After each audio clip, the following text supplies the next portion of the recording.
Welcome, Arti. Thank you for taking out the time and talking to us. Thank you so much, Talika, for having me for this interview. And it's we've been juggling so many dates to get this done, and I'm so glad we are doing it today. So thank you. Absolutely. Super excited to have this conversation with you. Me too.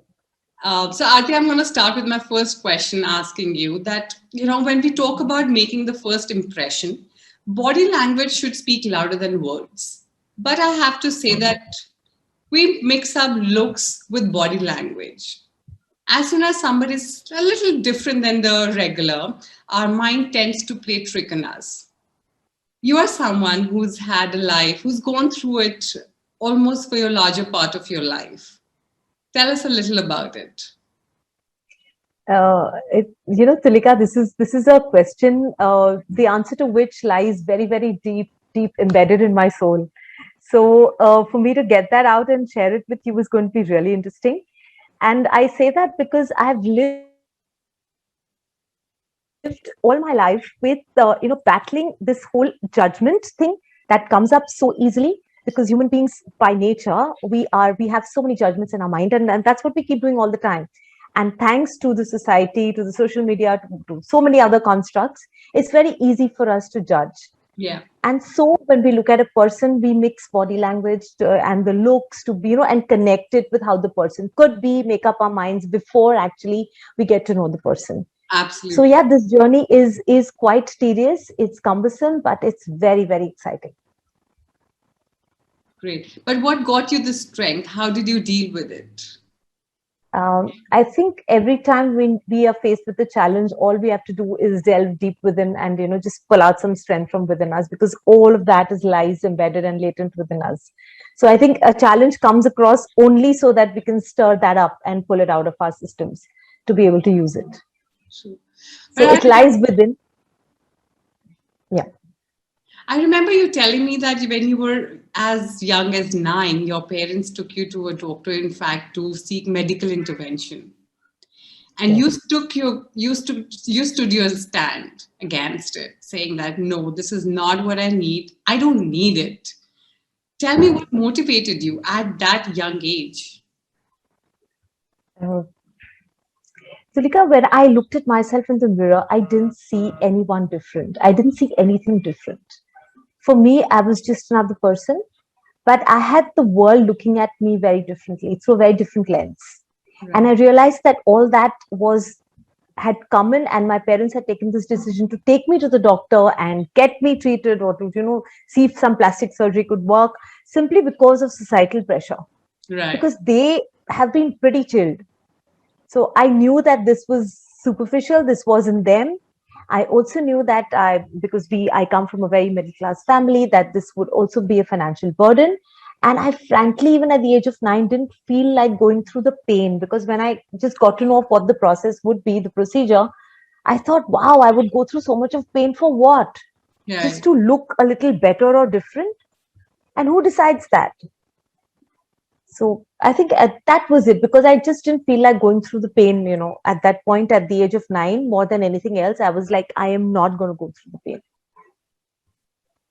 Because when the doctor explained the procedure to me, he said, we'll take out a piece of skin from your thigh and then, graft it on your face and do all of that. And I was like, whoa, this is going to be so painful. And I wouldn't want to go through that.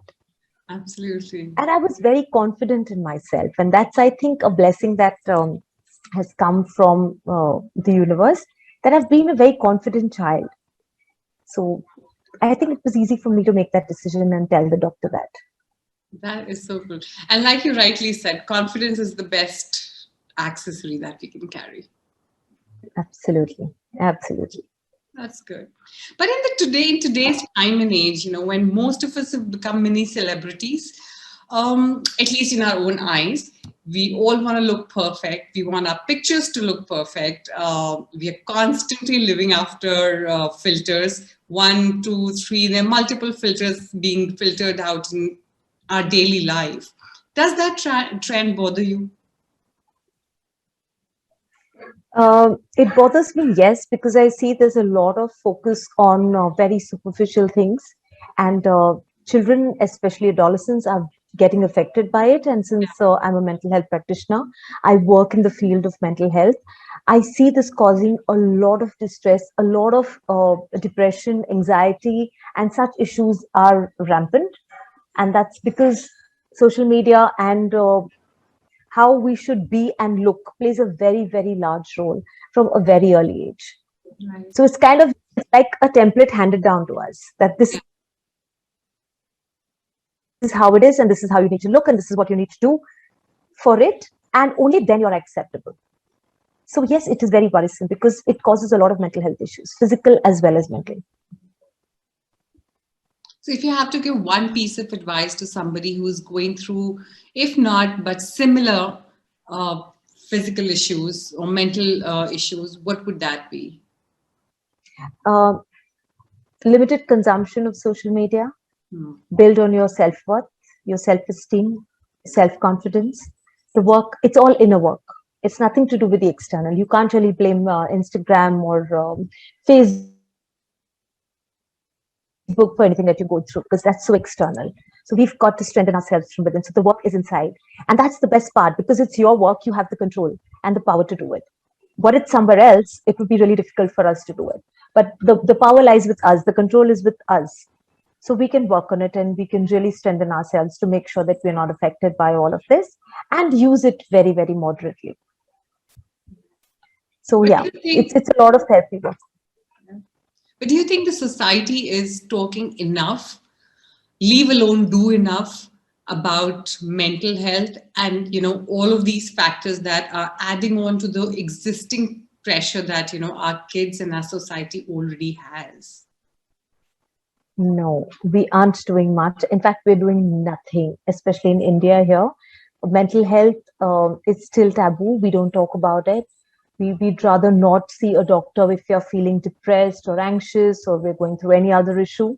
We'd run to a doctor for a common cold or maybe even, some fever.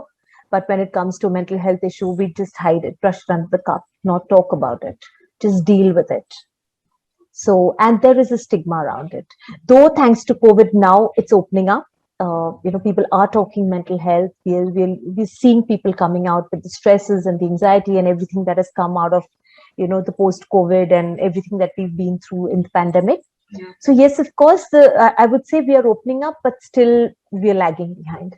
There isn't enough conversation happening. And that's why people don't even know. Most children, when they come to me, especially adolescents, they don't even know what's happening to them. They just are feeling something and that's making them dysfunctional, and that's how they come to me. And do you think our schools are being able to help our kids? Sorry, I lost your voice. No problem. I was saying that do you think our schools, they are being able to play their part in this absolutely incredibly important journey or phase of our students' life? I don't think the schools are doing enough because the focus is still on the marks and the grades. It's not about how you feel while you're getting those marks and grades. Nobody asks you how you're feeling. They just ask you how you're doing.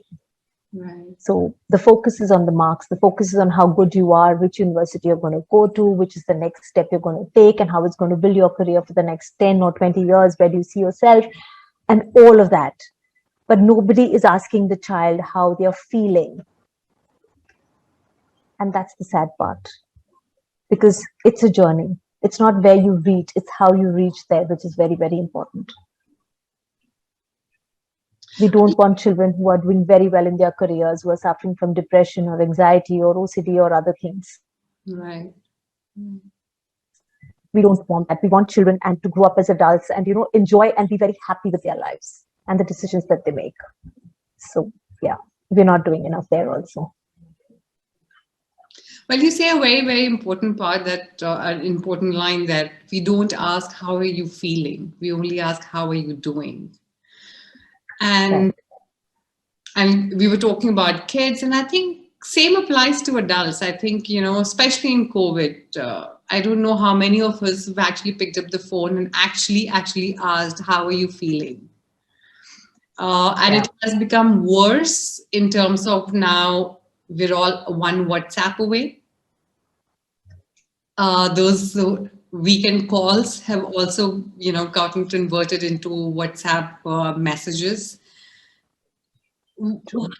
What's the impact that you've seen? You're very close to this society. You're very close to the ground. You work with all of these NGOs. I can't even begin to list down the amount of work that you're doing to help the society selflessly. What are some of your most important observations coming out of this COVID scenario? I think my first most important observation, which I've been seeing through, is that we are seeing a very, very strong social disconnect. People are very awkward with social connections now because it's been so long that we haven't met in person. The physical, connections are missing. And so there's a certain awkwardness that is set in. We're so used to doing things virtually, working from home, using different virtual platforms for connecting. So the physical connection has somewhere, I feel, kind of got a little diminished. Yeah. And I think and that's why the awkwardness is set in. So that's one very important thing that I'm saying, that we need to reestablish this post-COVID to see how people are going to be comfortable and again reestablish their connections like before without the help of a virtual platform. I think So that's one very, and of course there are the other issues like depression and anxiety and a lot of stress around it that has come up, and which we're still dealing with. And right. we're trying to come to terms with it and dealing with it in our own ways. But yes, it's going to take a while. And it's going to be a long journey ahead. Yes, it's going to, because Corona is not going anywhere. So yeah, we've got to make peace with that, and then we've got to learn to navigate our way through it. Absolutely. Thank you so much, Arati. Thank you for all your time. Thank you for sharing your story with us. Thank you. Thank you, Tulika, for having me and for this wonderful interview. Thank you so much. No problem. And thank you for all your work. I have to say that, I am really humbled listening to you, talking to you, almost all the selfless work that you have been doing. It is absolutely inspiring. Thank you. Thank you so much. Means a lot. Take Thank care, you. Arati.